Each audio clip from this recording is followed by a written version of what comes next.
So, who has some thoughts you might like to share to start things off with?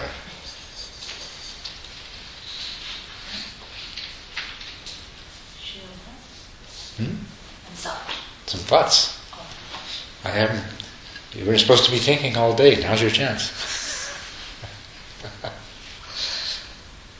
Maybe some thoughts on the things we talked about earlier today or last night or the night before.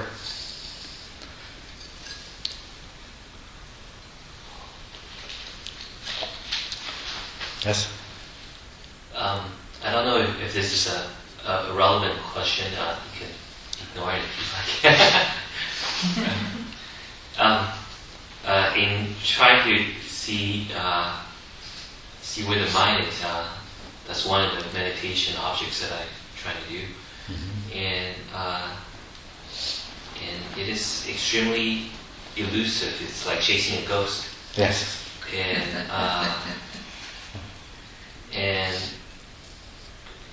But it seems like the mind is where the conscious and the sense have some kind of contact. But then that location is also extremely elusive because that just it comes down to just a nerve impulse, and what I perceive as the location is really nowhere. That's very good. Yeah. And so there are what I hear you saying is that when you look for the mind, you find certain qualities or properties or functions that are associated with the mind, but you can't really locate any place to pin that down to. Yeah. It's very, very elusive, very fluid. Yeah.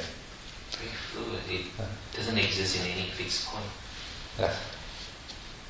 And it doesn't have any natural characteristic, like permanent characteristics. Yeah.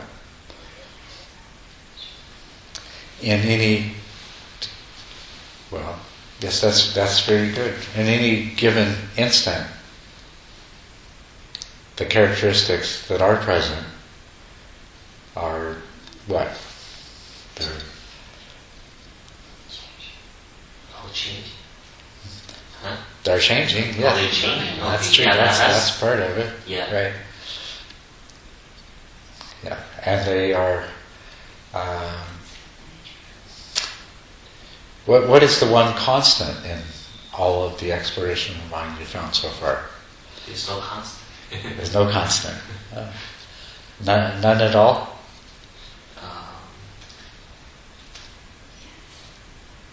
I couldn't find. That's why it's like chasing a ghost.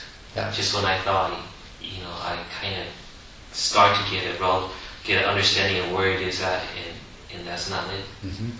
Yeah. Yeah. Excellent. That's very good. So, you have experiences when the mind is at rest, when it's not really doing anything, when there's a lot of tranquility. Okay? And you have experiences where the mind is doing something, is producing a thought or a concept, a perception of some kind. Mm-hmm. Both. Okay? Yeah, both. Right. And so, keep looking at those. Right. That's wonderful. So, and I'll just point out that you can't actually say what Michael said with certainty that the mind is elusive until you have a mind that is sufficiently well trained in meditation. Otherwise,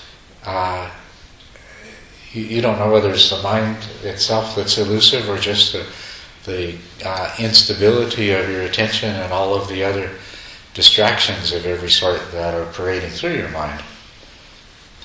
It seems like we can tweak the amount of different aspects like equanimity and energy and concentration, focus. We can kind of adjust the level, because sometimes too much energy is not good, and I have to crank it down. It's kind of like when you cook something, you don't want to use too little fire or too That's much true. fire. Yeah.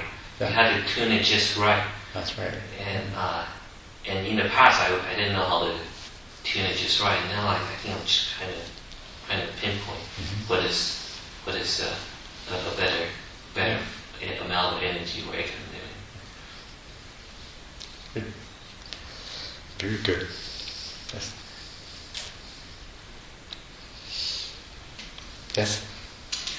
I have a reflection regarding the report I report to you.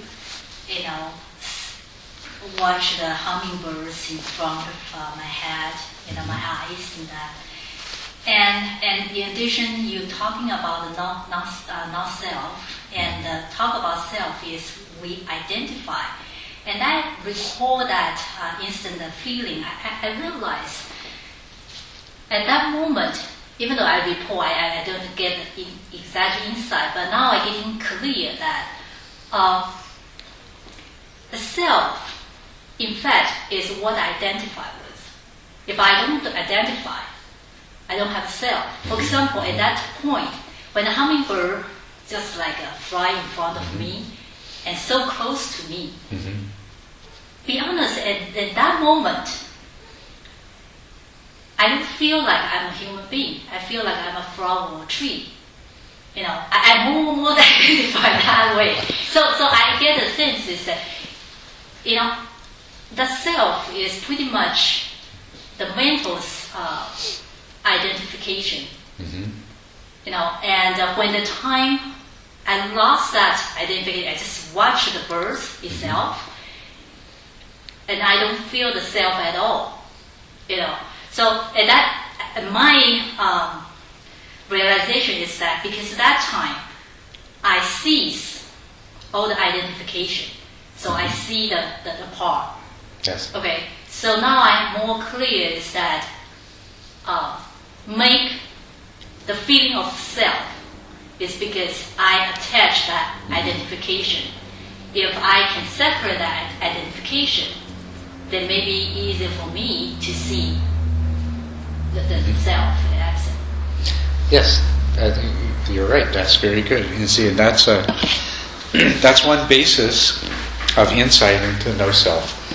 It's actually one that, it's like so many of these things. It's always available, but you need to have the clarity of mind and the focus to become aware of it. But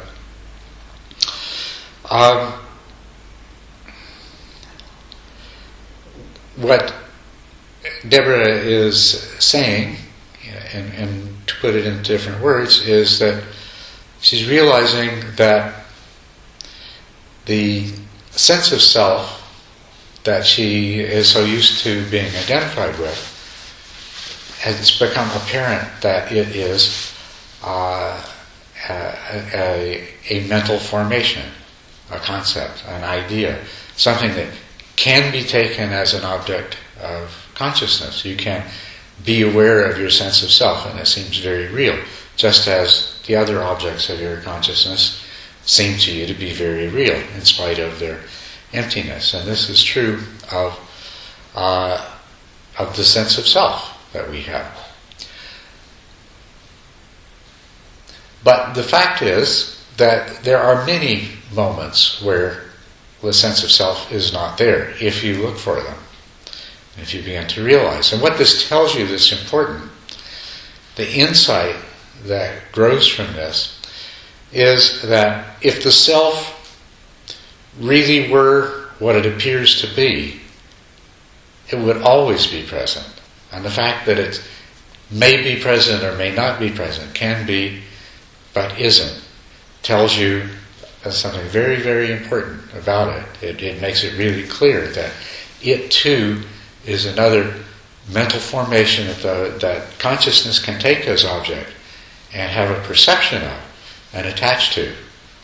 So it's no different than anything else in that regard. And also the other thing that is important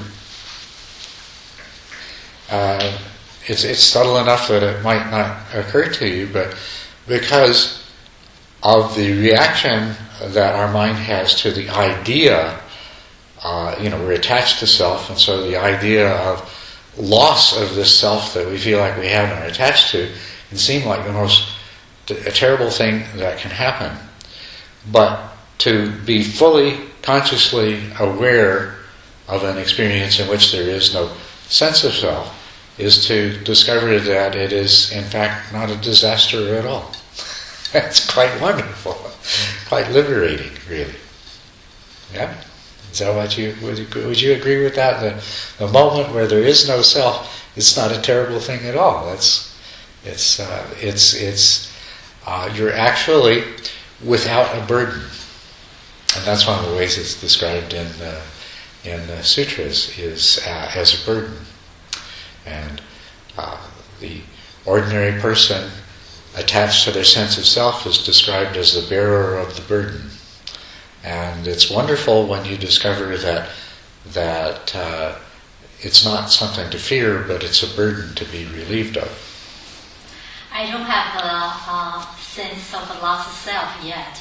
Yeah. However, I do have experience. I report to you a loss of the realize the past is all non-exist. The past and, doesn't and, exist. and also realize this illusion, how illusion it is for the daily activities and all the things.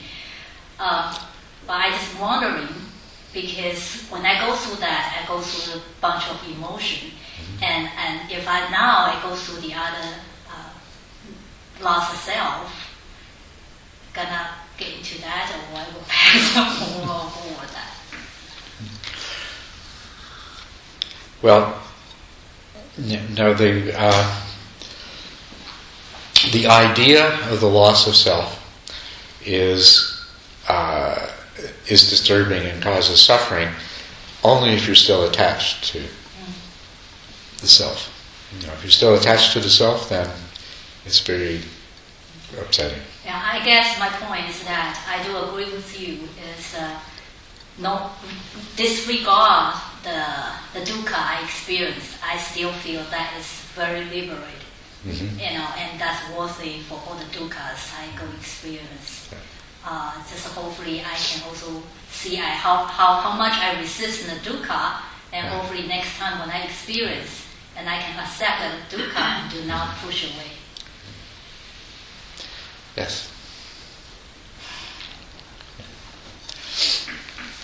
Dukkha, suffering.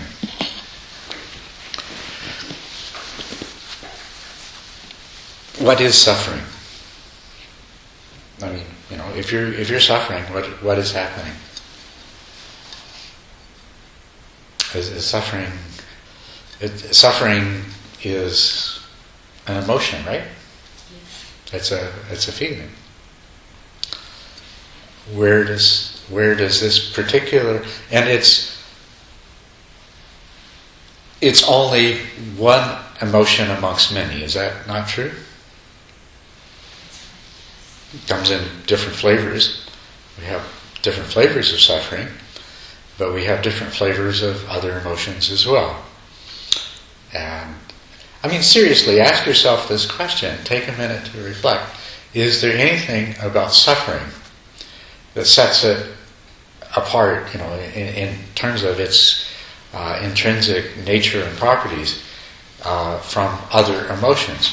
Or is it in fact the case that it is just like fear or anger or happiness or sadness or any other kind of emotion that you might like to compare it with?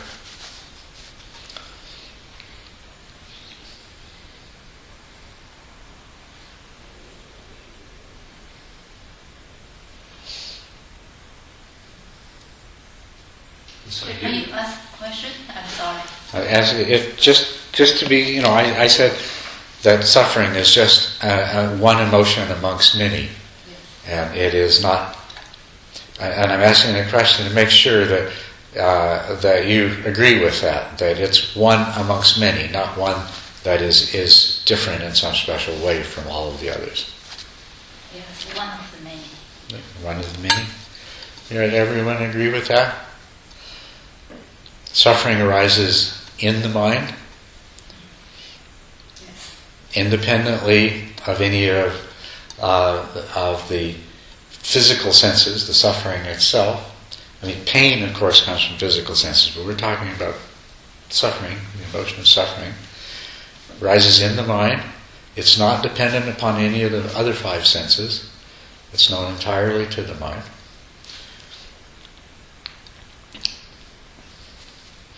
It has a particular flavor to it, just as irritability and anger and other emotions do. It has an affective quality to it that's unpleasant.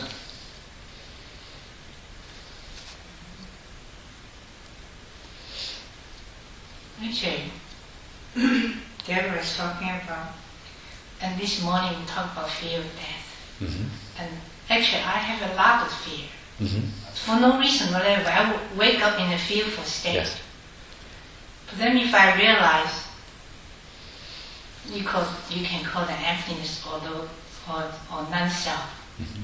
I really think my fear is associated with self. If I don't put so much weight on myself, the fear goes away. Yes. Because my fears is because I'm so concerned about so-called quote the self. Yes. That's right. That's exactly right. Yeah. Yeah. So that's how I deal with it. So, but if you look at any emotion like that, and you see that as not as something you identify with as being that, but merely as a mental formation that has arisen due to causes and conditions, but it has arisen and you don't need to identify with it, then immediately it becomes obvious, well, the causes and conditions are something that you have some influence over. Not the past causes and conditions, but those that are being generated in the present and in the future.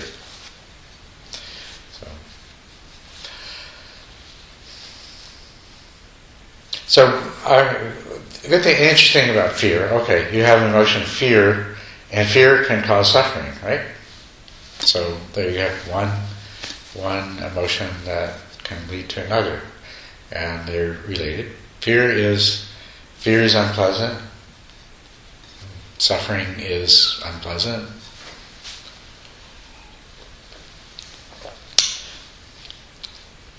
When you wake up in the morning with fear, it could come from thoughts and images in your mind.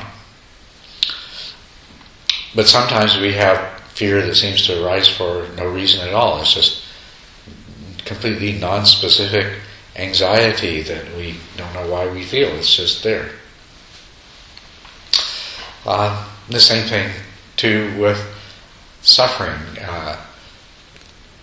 We would normally say, well, I'm suffering because of this, or I'm suffering because of that. But we have in our experience evidence that indeed, and this is the main point that I want to make, that suffering is just something that is produced by the mind, created by the mind. So think of your mind as a machine. It does things according to the way it's programmed, and according to the information that it gets. So you have this mind machine, and in a sense, everything your mind does is very logical. You may not always know the logic behind what it does, but everything your mind does, it's like your computer. It takes certain information that comes into it. It takes certain pre-existing information that's already in it. It processes the information, and then it produces an output. Suffering is one kind of output. It's one of the many kinds of output of the mind. Suffering is created by the mind. Okay? But then I think also mirror our mind state. I mean, I look at the news, and the world, people are starving, war-torn countries.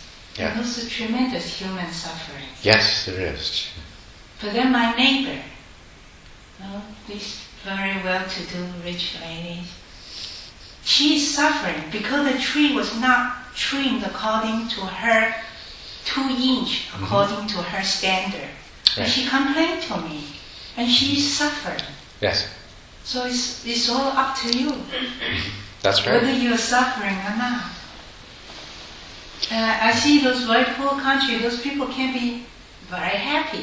And I just told her, I said, why are you so unhappy? Yeah. For the trees 2-inch beyond your standard. But they're suffering for her. Yes. And you say it's all up to you, but of course you can't say to her that the suffering is all up to you, stop. And you probably wouldn't But even... she's equally miserable. Yeah. And you probably wouldn't even think of saying to somebody that had had no food for 6 days that, just stop suffering. But, we could probably go and amongst those people that are starving, find ones that are happier, much happier, than those who are very rich and have not ever had to do without anything in their lives. And that is the point. That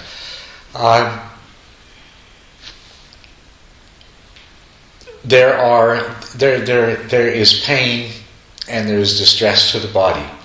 And being in an area where there's war, being subject to starvation, there are many people in this world that are in circumstances that cause that result in the stimulation of nerve endings and the cause of distress to their body. But there is a distinction which we can see by looking at the lady like your neighbor, and also looking at the reactions of different people with those circumstances. There is a distinction between pain and physical distress and the mental suffering, the suffering that the mind creates. And there is not any sort of absolutely necessary relationship between the two. Pain does not necessarily need to produce mental suffering, and the absence of pain certainly is not is no guarantee of an absence of suffering. Suffering is produced by a person's mind. And I don't know if I can confirm with you my experience, and now I get kind of, I don't know if it's conclusion or not. I was wondering that to minimize that suffering, and the practice is that do not resist that. If I resist, I for sure I know it's a tremendous suffering. But if I mentally willing to accept, even though pain or I'm happy, I'm present, just embrace that and face it, then that will reduce that suffering. That's right. Correct. But I don't see that as like a war, that kind of suffering. I don't know, is the mentally just accept the war, then that can reduce suffering or not. I don't know. But personally, in this kind of daily life, in the mind, I'm thinking is that the one of the maybe so far only way I can think of is do not resist that. And the tremendous suffering I experienced a few weeks ago is because I resist. I see that very clearly. Right. So is that right? That's right, yes. The suffering that you experienced was proportional to your resistance. And what I want to do though is take us to looking at why your mind would produce such suffering, or why your neighbor's mind would produce such suffering.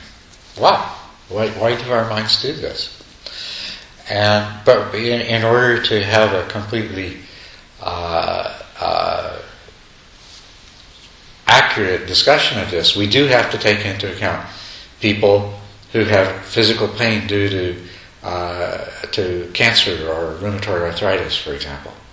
We have to take into account people who are in war or poverty, things like that. But in order to take into account the entire breadth of suffering and to understand it, we also have to recognize that somewhere in this whole thing, we need to distinguish between pain and the reaction of the mind to the pain. And then go beyond that and say, okay,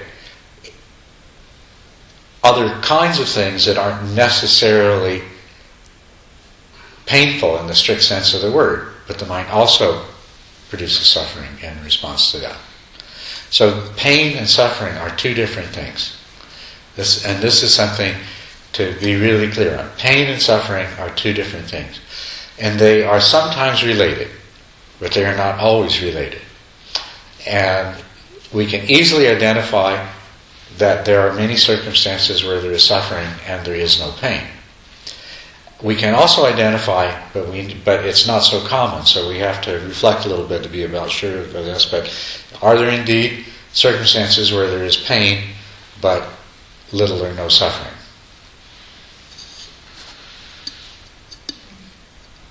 And to help you understand that, consider not some very severe pain, but some kind of physical experience that is distinctly uncomfortable, but not severe pain. And your reaction to it. You have had that kind of discomfort, and you haven't minded it. Perhaps you had a good reason to undergo that kind of discomfort for one reason or another, and you could honestly say you didn't suffer because of it. Is that not true? We've all had that experience. Now, a level of discomfort or physical pain that does not cause us suffering, if it lasts for 1 minute, what happens if it lasts for an hour? We begin to resist it, and then we start to suffer. And something that you notice too, if you have a pain and the thought comes into your mind, this is never going to end, what happens to the suffering at that point? Just right off the charts, right? Even though it may be a nonsense thought, but that thought comes into your mind, and all of a sudden the suffering accelerates greatly. The other thing that you might notice that happens is you've got a pain, and it's not bothering you that much, but then there is the prospect of relieving the pain, and as soon as you start to think of not having the pain, that interval between having relief in sight and not having the relief actually realized, the suffering there becomes more acute. So that's a few examples that we all experience. Then we've also seen that, well, if we know people can disregard a lot of physical pain, not feel it entirely, if the circumstances that they're in cause them to be much more focused on something else. People in soldiers in war, firemen, rescue workers, things like this, will often sustain injuries to themselves and not even really be aware of it because they are totally preoccupied with everything else that's going on. And then when it stops, then they feel the pain. So the reaction of your mind to pain is extremely variable. Everything from disregarding the pain, even though it may be a severe injury, to producing extreme suffering, even though the pain is minor. So now, do we have a whole picture here? You can have physical pain without suffering. You can have suffering without physical pain, and you can have the two together.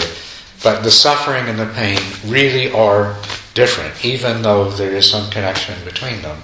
The connection is not absolute, and they are two different things. And the point here is that suffering comes from your mind. Nowhere else. 100%. Suffering is generated by your mind. It is produced by your mind. It is created by your mind. So you have to ask the question, why would my mind do that?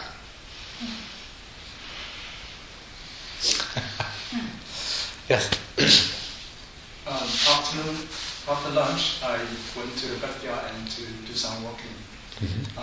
I heard the sound in the bush.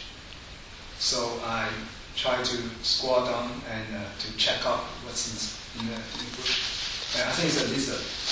But the lizard jumps out. So suddenly just scared. You understand that? Well, we just discussed about the no self, I think. And I think if really an enlightened person, can he still prevent this kind of a feeling?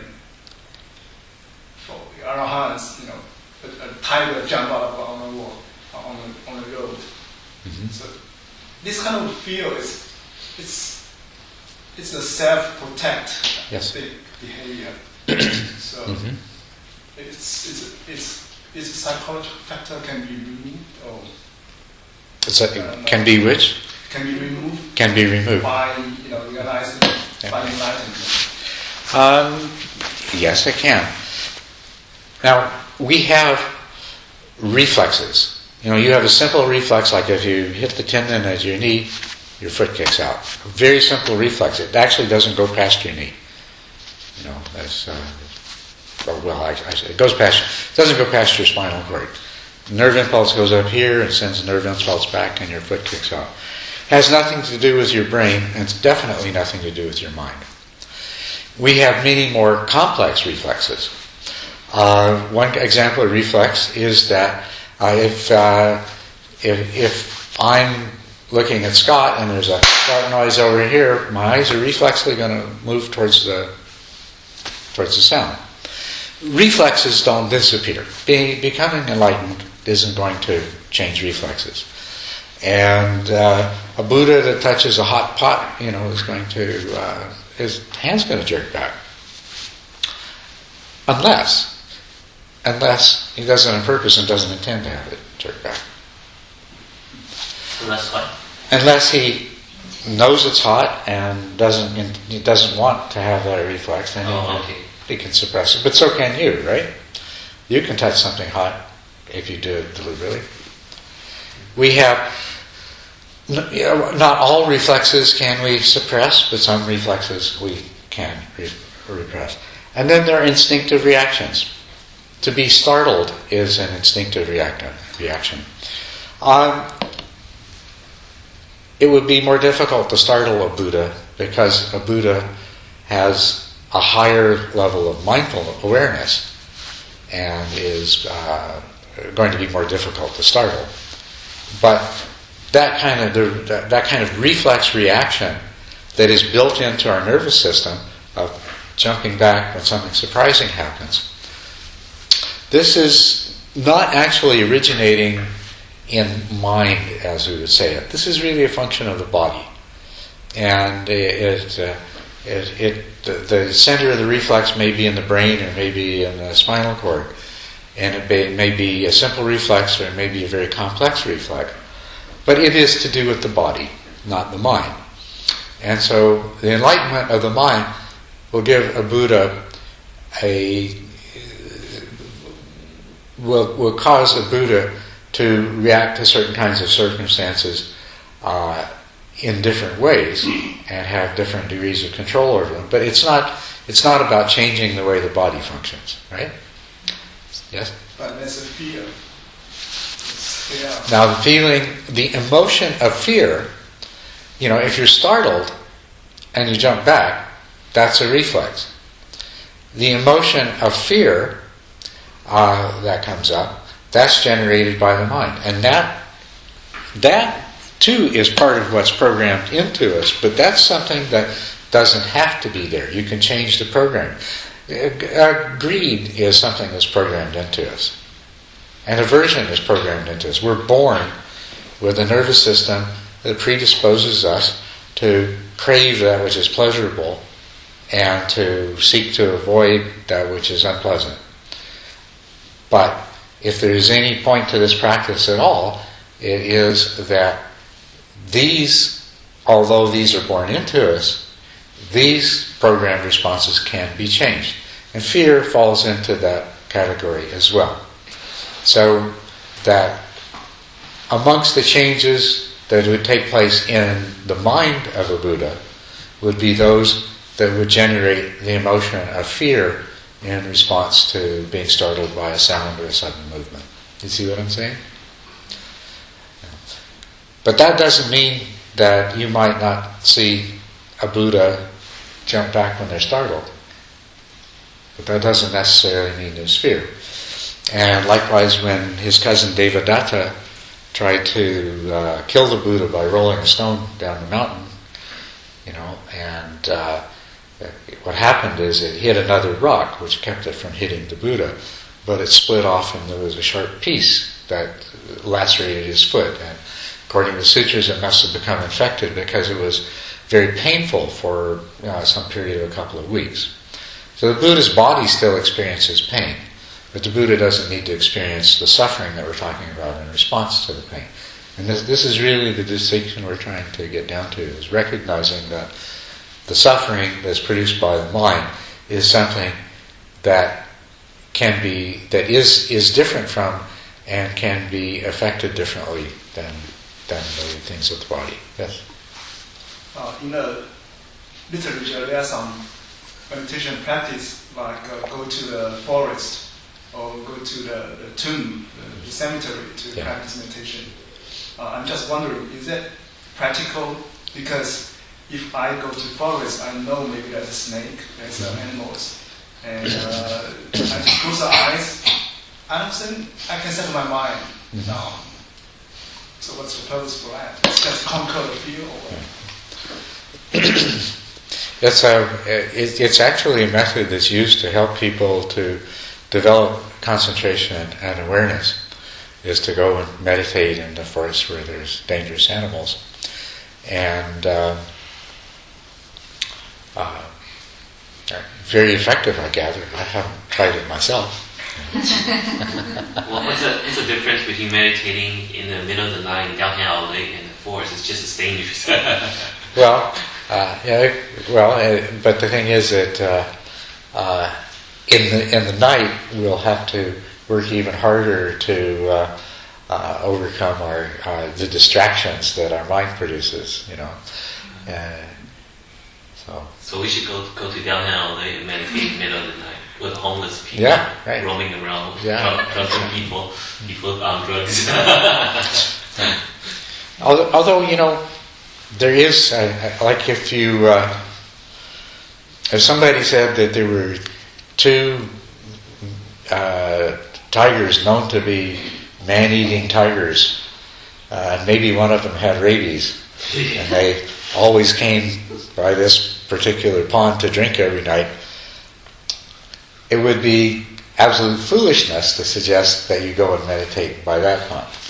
But if there was some pond where two healthy, well-fed, normal tigers commonly came to drink, you could go and sit there and meditate, and if you didn't bother them, they wouldn't bother you. And that's the difference.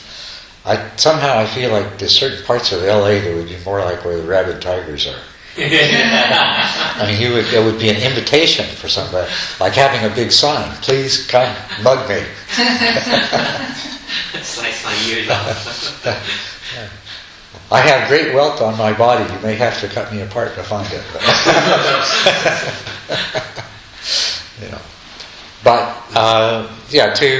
There is, it seems to me, extreme and definitely not necessary. We all don't need to go and meditate in the forest with dangerous animals to be successful in our practice.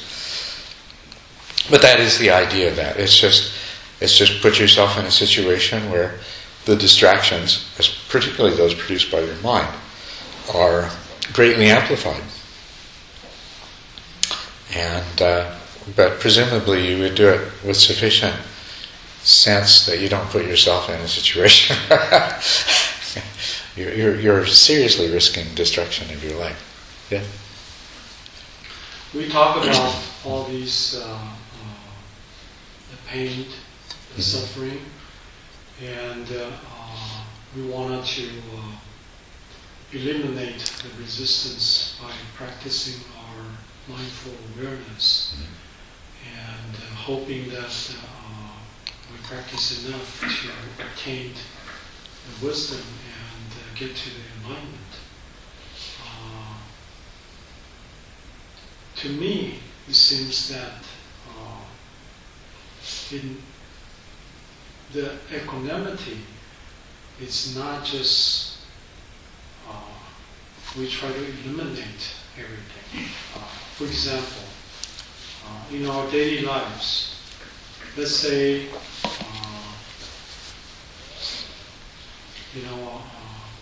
I forgot to do something and causes something to be delayed, and then cause some other people to suffer, including myself.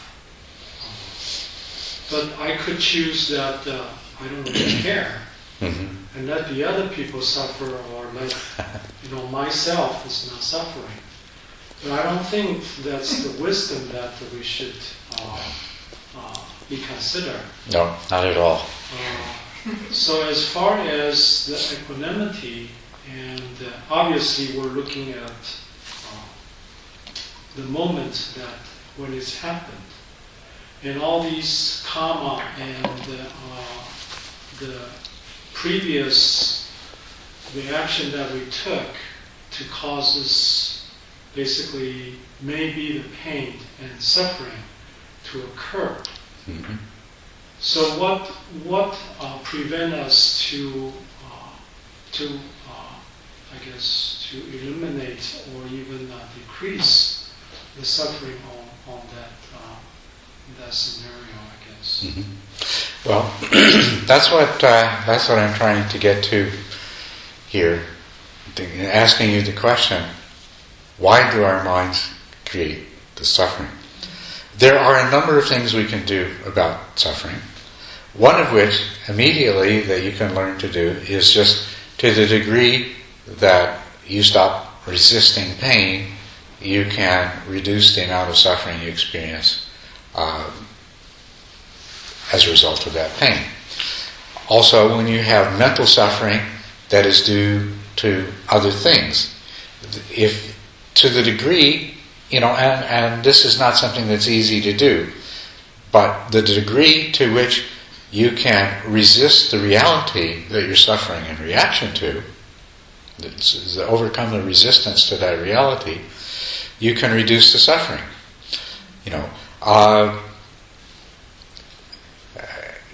I think without exception, everybody in this room will have experienced the suffering of loss that comes when you have an emotional attachment to a person who doesn't reciprocate that.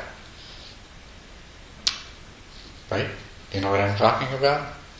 You've all had that at one time or another, that you liked or loved or cared about somebody, but they dumped you or they weren't interested, and you suffer because of that. That's just an example. I could have picked almost anything, but that's an example that's pretty common. Now, if you think about it, okay,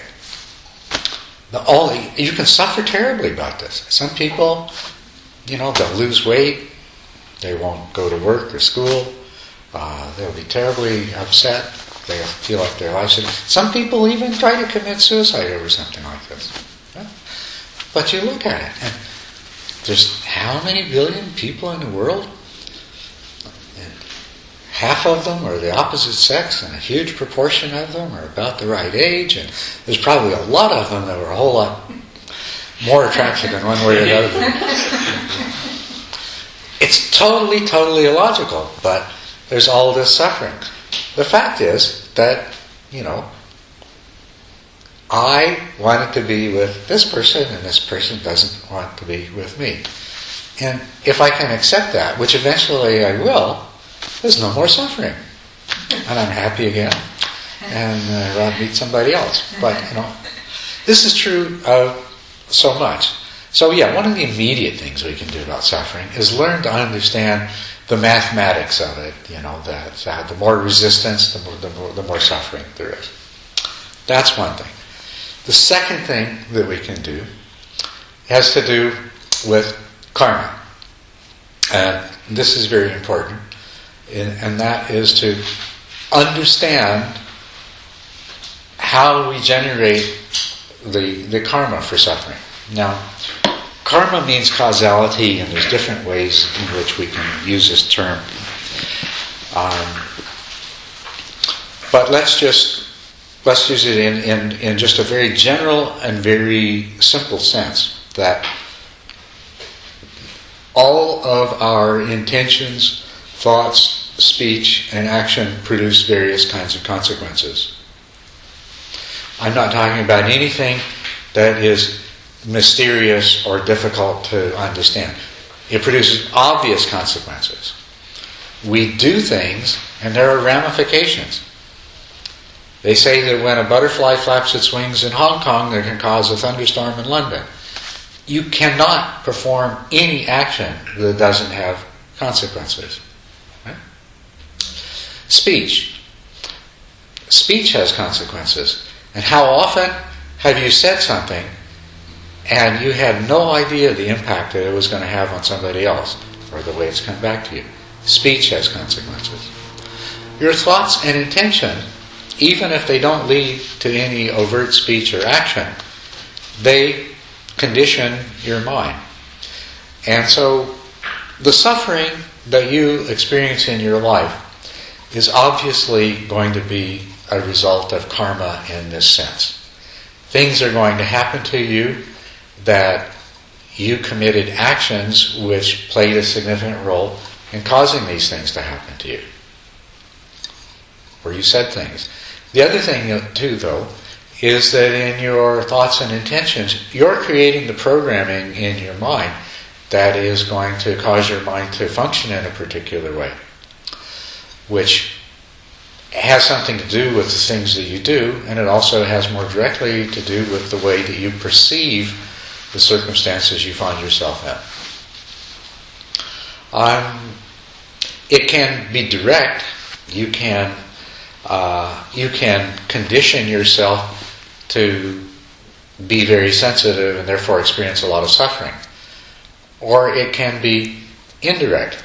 You can condition yourself to be arrogant and thoughtless of other people in your attitude, and eventually you're going to find yourself as an isolated and lonely person, and you're going to suffer as a result of it. But, I'm just not trying to cover, I'm just trying to show you the general picture that yes, so much of your suffering is related to karma, and that's something that you can work on too. So there's two things that you can do about suffering. One is learning to understand how it functions immediately. Second is to understand the role that you play in what you experience, good or bad. But there's a third, and that's getting down to the root of understanding why your mind generates suffering in the first place, and what are the factors that determine when and how it's going to generate suffering in your life. Do you see what I'm getting at here? This third thing. Okay. Everyone that we know experiences suffering. And some more than others. Some people are naturally happier than others and less prone to suffering, and some people are more prone to suffering. But everyone suffers. So we can take it for granted that we come into this world with a mind that's predisposed to suffering. So we can look at what actually is the nature of suffering, and why would it be that way? Well, what do you do when you're suffering? What is the first thing you do, if you can? If I'm standing on your toe and you're suffering, what's the first thing you do? Open a soda pop? Ask somebody to change the channel on the television? You try to get my foot off your toe, right? Suffering causes us to take action. It causes us to try to change things. And it's a very important part of how we survive. And that's why we see in the world of sentient beings at every level, they're all prone to suffering, because suffering is one of those mechanisms that makes them do something to change their circumstances, basically to avoid the suffering. The other thing that causes them to do something is when they experience pleasure and they have the urge to try to sustain or repeat or somehow or another get more of that same pleasure. So it's a built-in mechanism that serves you just as a biological being, not taking into account whatever degree of intelligence and mindful awareness that you may have. Right? And as a matter of fact, if you consider, if you could just get your mind to be less vigorous in its production of suffering, you could get the same message sufficiently and figure out for yourself that you needed to make changes without the level of suffering that is often present, right? But it is a basic mechanism that's built into us. That the mind generates the mental state of suffering to motivate us to make changes, and we make changes because we are unsatisfied with the circumstances that we find ourselves in. Now, if we think in terms, if we think in terms of what would be absolutely ideal for ourselves as an individual organism, how likely is it that it would ever be attained?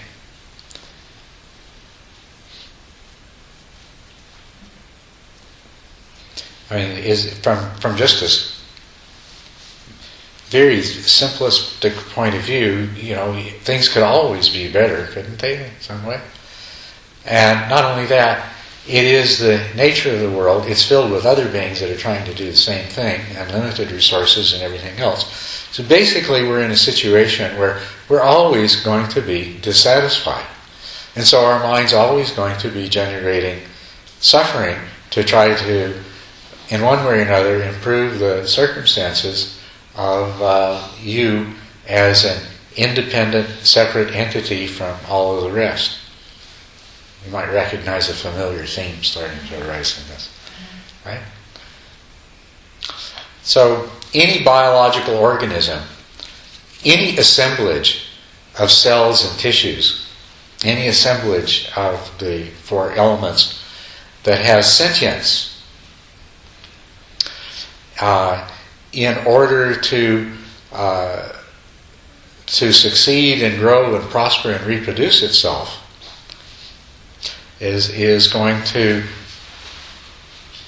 benefit by having a mechanism internal to it that drives it always to make changes in its circumstances that will bring more resources to it and so forth, and to avoid suffering or avoid pain and the things that are harmful to it, right? So I'm going to stop here tonight, and we'll carry on with this, but just, you get the picture, it's not a joke to be, when the Buddha said these 5 aggregates of clinging are suffering. They are suffering. They are the nature of suffering. But the word he used was dukkha. And suffering is a word for the extreme form of this basically unsatisfactoriness. These 5 aggregates of clinging, this body and the mind that you have, and not just you, but the dogs and cats and fish and lizards and everything else, its nature is to experience dissatisfaction. It's programmed in. So we'll carry on from that point next time. So, trees don't have feelings, but they have the same compulsions, You're suffering. Yeah. I know you spoke a lot about resistance. The equation goes like pain times resistance equals suffering. Mm-hmm. But the pain itself can be overcome with concentration too. You mentioned some examples already, and then if you say, for example, your right foot is aching, you can focus on the right foot, and then naturally the brain is not going to register any pain. But also I have some experience that when I observe the pain very, very directly, the pain disappears because I observe. It seems like the observation makes me see things from a different perspective, and then that perspective kind of overtakes the sensation of the pain. So although I'm supposedly looking at the same thing, but the thing is, it's kind of like how you describe like cup is both solid and empty. Instead of focusing on the empty part, focusing on the solid part, and vice versa. So when the mind becomes very focused, it seems like the pain can disappear.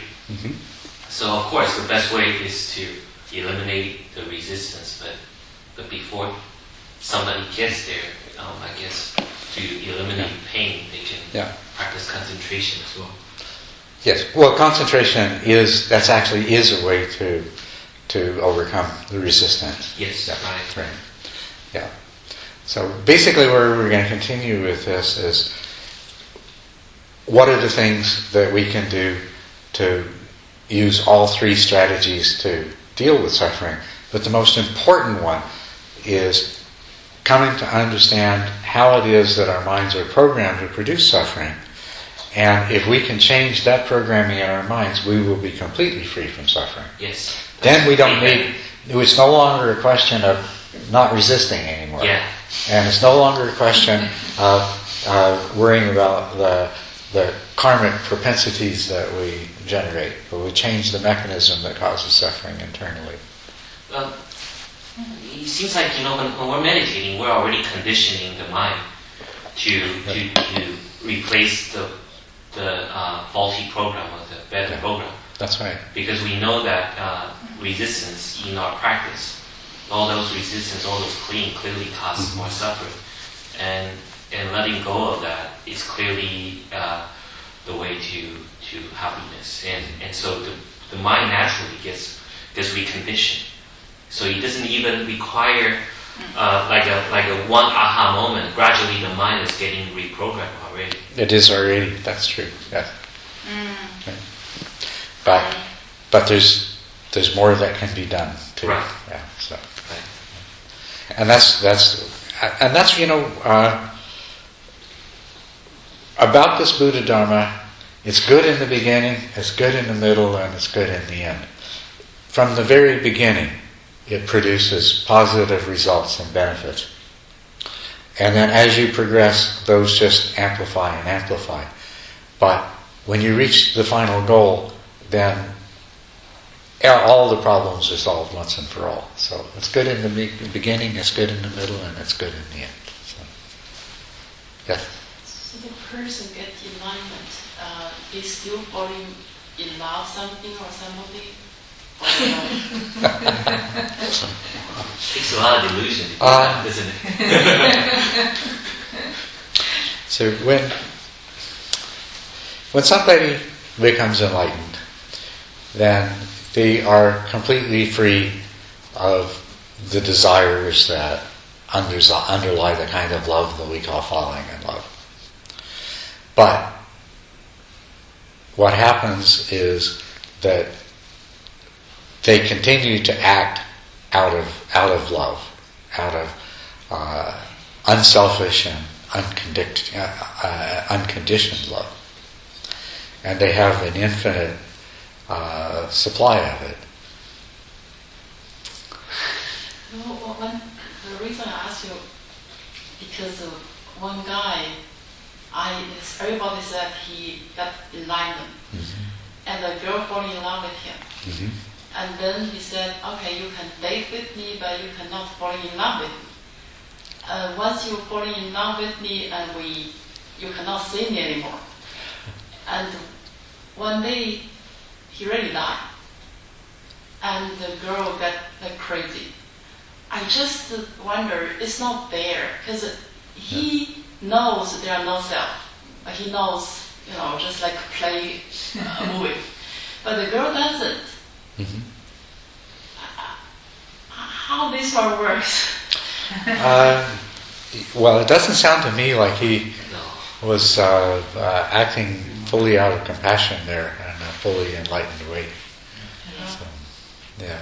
But these people said, I didn't see him. Well, I think there could be some misinterpretation because I know a lot of the people, they want to give good influence to the other person. They want to interact with the other person, not because they're trying to trick the other person. They're hoping that through interaction they can influence this person in a positive way. Right. But the thing is, I don't think that an enlightened person by any means will want to trick another person like how that is described. I wouldn't buy that into that story whatsoever. I wouldn't think so either. I mean, if that's the whole part of the story, then I would question. Yeah, I think there's got to be some misunderstanding. Or unless this person is not enlightened. Just because people think somebody's enlightened doesn't mean that they are. Even just because somebody thinks they're enlightened themselves doesn't mean that they are. But it's not fair if the person really got enlightenment and another not. So the way he act, maybe the other part doesn't understand. Yes. So how this one works? I'm not sure I followed that. I didn't quite understand what you're saying. Okay, one person really get like Buddha, right? He's a Buddha, right? Okay. Another is not. Right. But he or she love him or her. So how this one works? Well, the Buddha can't help if somebody admires him. It's. Well, there could be a lot of people that love him, but they should, if they find themselves loving him in the sense of wanting to possess him, then that's just their own mind acting no differently than if they wanted to possess anybody else, and they happen to choose somebody who it's completely inappropriate for.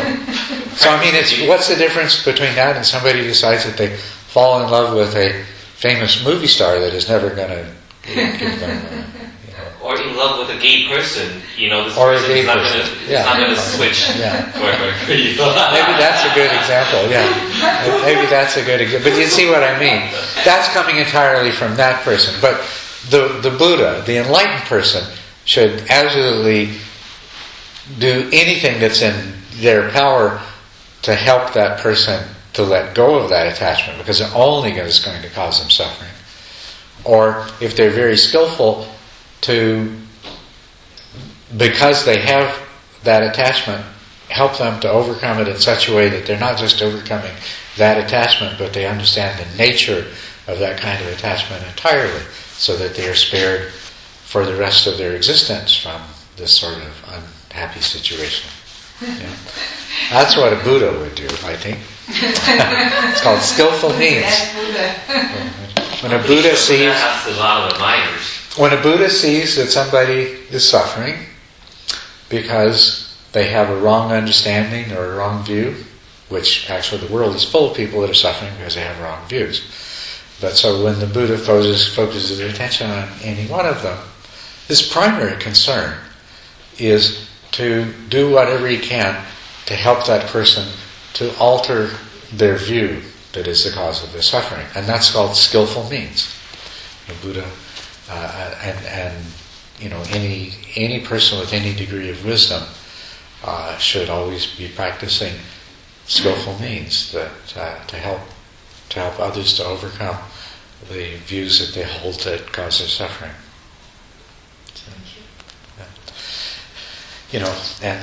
When you see people that are not doing that, then, it's not our place to judge, but, you do have to question if the degree of wisdom that others may assert that they have, if they really have it, if they're not practicing skillful means.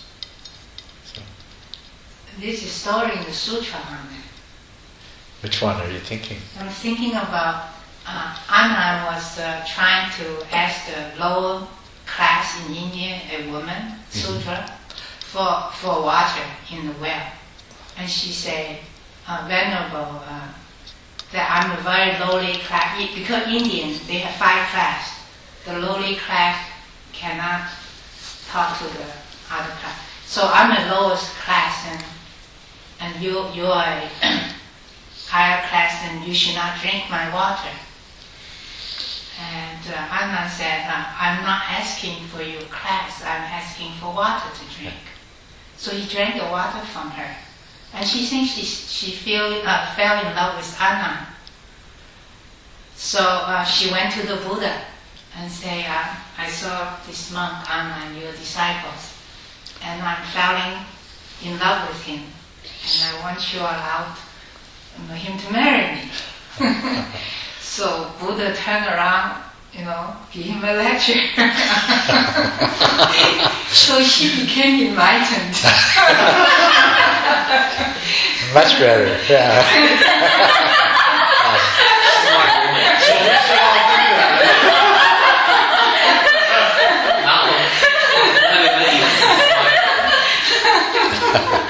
That is much better. So there was a true story in the sutra. Well, maybe that's what that enlightened person was trying to do, except that he wasn't successful in helping. Yeah. Remember, I said if this is all there is to the story, there could be that there might be other parts to the story that we don't know. So we should never judge. We should never judge. But at the same time, we shouldn't be total fools. And just because everybody else says this person's enlightened, if you look at what they're doing and it doesn't make sense to you, you have a right to exercise your own discretion and judgment. All right, without judging the person, but judging your involvement. So, yeah. Okay, yes. 请帮我翻译哈。我觉得一个开悟者，他的威仪应该是让大家会对他有一个尊敬，而是不会容易产生一种爱恋啊。我觉得是这样的。Okay, I feel like if the person invited,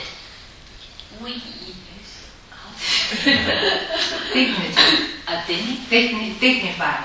You see a certain demeanor, dignified demeanor. Yes.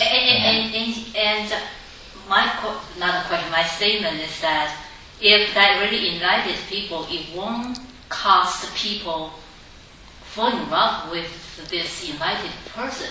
但是是对他会很尊重。Yeah, instead of the people respect him instead of fall in love with him. But there's always some people that just Because the other person's mine, huh? I think there's some people that are just, they have to fall in love with somebody that's absolutely impossible.